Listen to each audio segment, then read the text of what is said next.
রান্নাঘর না হোক কান্নাঘর। গাজী কিচেন হুড স্বাচ্ছন্দ্যময় রান্নাঘরের বিশ্বস্ত সঙ্গী।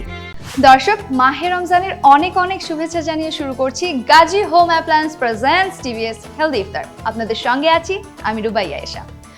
দর্শক, আজকে আমরা আপনাদেরকে একটা ডেজার্ট আইটেম তৈরি করে দেখাবো এবং সেটি তৈরি করে দেখাবেন আমাদেরকে একজন এক্সপার্ট শেফ, যিনি আনোয়ার হোসেন।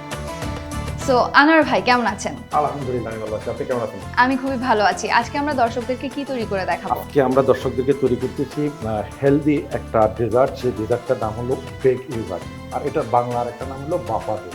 সাধারণত আমরা বাসাবাড়িতে দই কি করি, যে দুধ, গুঁড়া দুধ সব একসাথে জাল দিয়ে অনেকক্ষণ জাল দিয়ে দেন, একটা পাতিলে রেখে সারা রাত একটা গরম জায়গায় কম্বল দিয়ে ডেকে এর পরের দিন 24 ঘন্টা পরে আমরা এই দইটা খেতে পারি। এক্স্যাক্টলি। আর এটা দইটা এতটাই হেলদি যে এটা আমরা তৈরি করতে অনলি ফর 30 মিনিট লাগবে। যা 30 মিনিট পরে আপনি গরম খেতে পারবেন, অথবা একটু ঠান্ডা করে খেতে পারবেন। দর্শক, তাহলে চলুন আর দেরি না করে চলে যাই মূল রান্নায়। তবে তার আগে জেনে নেই উপকরণগুলো কি কি লাগছে।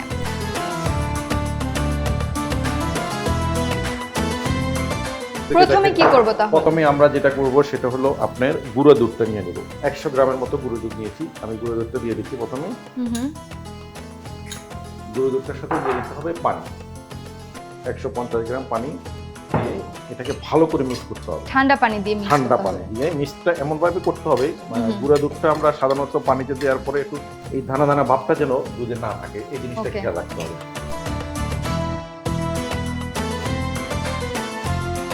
দেখুন, আমি গুঁড়ো দুধটাকে একবারে ভালো করে মিক্স করে নিয়েছি, দানা দানা ভাবটা নেই। এখন আমি দিয়ে দিচ্ছি টক দই, যেটা 2 কাপ পরিমাণ টক দই।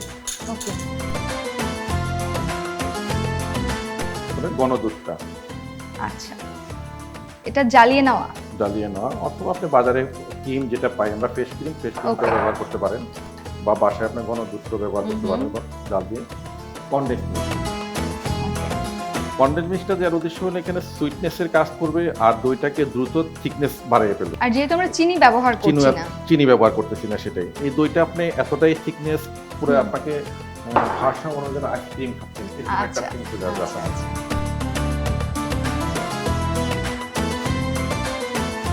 তো এখন কি আমরা ঢেলে নিব? মাটির পাত্রতে দিয়ে দিচ্ছি। জাস্ট কিছু করতে হবে না, আপনি মাটির পাত্রটাতে দিয়ে আপনার বাসা যদি ওভেন থাকে, ওভেনে 30 থেকে 40 মিনিট 220 টেম্পারেচারে বেক করে, তাহলে তো আরো সময় অনেক সেভ হয়ে যাবে। ওকে, আমার মাটির পাত্রে ডালা হয়ে গেল। এখন আমরা গ্যাস স্টোভটা অন করে দিই। ওকে, আমি আপনাকে হেল্প করছি গ্যাস স্টোভটা অন করে। তো আজকে আমরা গাজীর গ্যাস স্টোভটা ইউজ করছি। এখানে আমি আপনাকে একটা জিনিস বলতে চাই, এটা কিন্তু খুব লো গ্যাস কনজাম্পশন একটা স্টোভ, যেখানে আমাদের গ্যাসের পরিমাণ খুব অল্প ব্যবহার হবে। প্লাস হচ্ছে আপনি একটু পানিটা দিয়ে দিলে, হ্যাঁ পানিটা দিয়ে দিচ্ছি।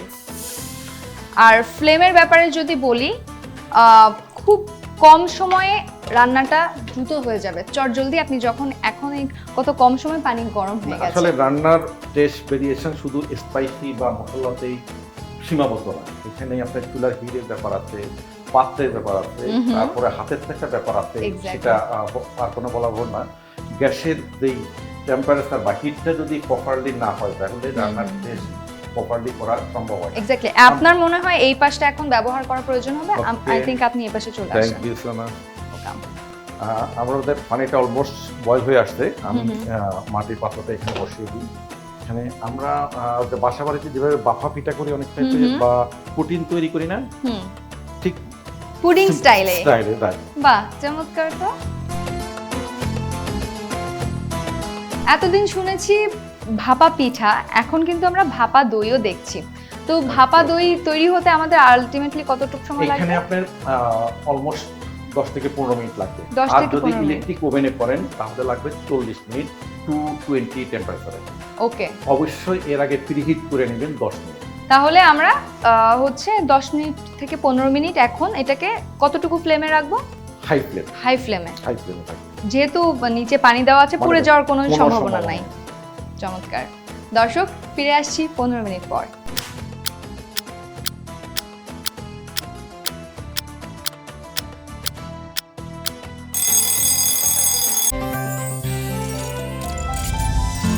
গাজী গ্যাস স্টোভ রান্নায় আনে শিল্পের ছোঁয়া।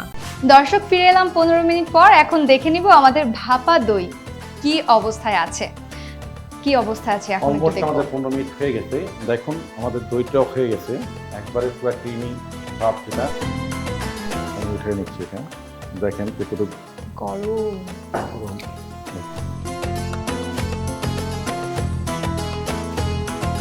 ভাপা দই তৈরি হয়ে গেছে, তার মানে এখন আপনি একটা ড্রেসিং ক্রিয়েট করবেন, তাই না? দইটাকে একটু ডেকোরেশন করবেন, তো আপনার এই পাশে আসতে হবে। I think। আমি এখানে বেবি সুইটটা ইউজ করছি। আপনারা চাইলে বাজার থেকে নিয়ে বা নিজে ঘরে তৈরি করে বেবি সুইটটা এভাবে দিয়ে সাজিয়ে পরিবেশন করতে পারেন। আমাদের তৈরি হয়ে গেল বেক ইয়োগার্ট, দেখেন। তারপর আমি wow! আপনাকে আরেকটু দেখাই দিচ্ছি কেমন ক্রিমি হলো, ফুল আইসক্রিমের মতো।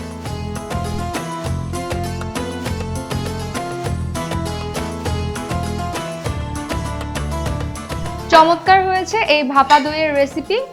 আমার কাছে তো ভীষণ ভালো লেগেছে। দর্শক, আপনাদের কেমন লেগেছে অবশ্যই আমাদেরকে লিখে জানাবেন। আজকে এ পর্যন্তই। ধন্যবাদ আপনাকে আমার সাথে স্টুডিওতে জয়েন করার জন্য। ধন্যবাদ আপনাকেও, ধন্যবাদ গাজী হেলদি ইফতার। ধন্যবাদ।